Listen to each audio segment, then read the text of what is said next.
étape du maquillage, on va donc commencer avec le fond de teint Perfect Minois. L'idée, c'est de pouvoir venir unifier le teint à l'aide du pinceau Perfect Minois. Ça va vous permettre en fait de pouvoir lisser la matière de manière à avoir un rendu extrêmement naturel, toujours en mouvement circulaire pour l'application.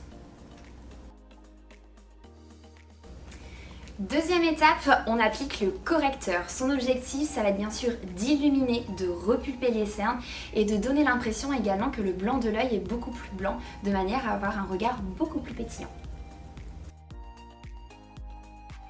Troisième étape, on va donc appliquer la poudre velours, de manière à pouvoir fixer, matifier également le teint et à avoir une peau toute douce.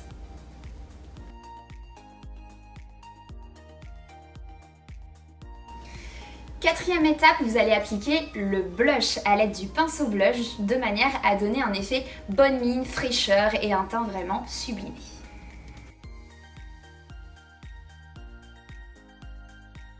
Les yeux.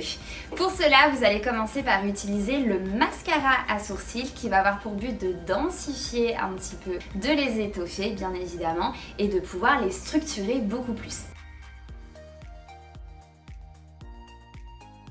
Ensuite, on va pouvoir passer à l'application des fards à paupières. Pour cela, il est nécessaire dans un maquillage éventail d'utiliser 2 fards. Pour votre fard à paupières le plus clair, vous allez donc utiliser le pinceau type langue de chat plutôt en tapotant, comme ça va vous permettre d'avoir une belle couvrance sur l'ensemble de votre paupière. Dans un second temps, vous allez utiliser le pinceau estompeur. Lui, son objectif, c'est de déposer la couleur la plus foncée à l'extérieur de l'œil, plutôt en tapotant de manière à bien incruster le fard et ensuite travailler en mouvement de lissage au mouvement circulaire pour pouvoir dégrader votre fard. Ensuite, pour pouvoir intensifier beaucoup plus les yeux, eh bien il vous suffit d'utiliser un crayon pour les yeux. Donc moi j'ai utilisé le 602 dans mon maquillage qui est un marron et qui va permettre d'intensifier un petit peu plus le regard. Application milieu de paupière et vous étirez vers l'extérieur. N'oubliez pas, on ne laisse jamais le crayon tel quel, donc on vient un petit peu le flouter à l'aide de la partie biseautée du pinceau du haut sourcil. Et ensuite, surtout pour sa tenue, pensez à poudrer un petit peu avec un fard à paupières de la même couleur que le crayon. Ensuite, vous allez appliquer le crayon couleur chair à l'intérieur de l'œil, dans la muqueuse. L'objectif va être vraiment d'agrandir les yeux pour ceux qui les ont les plus petits. Pour l'application du mascara, appliquez-le bien de la base des cils jusqu'à la pointe.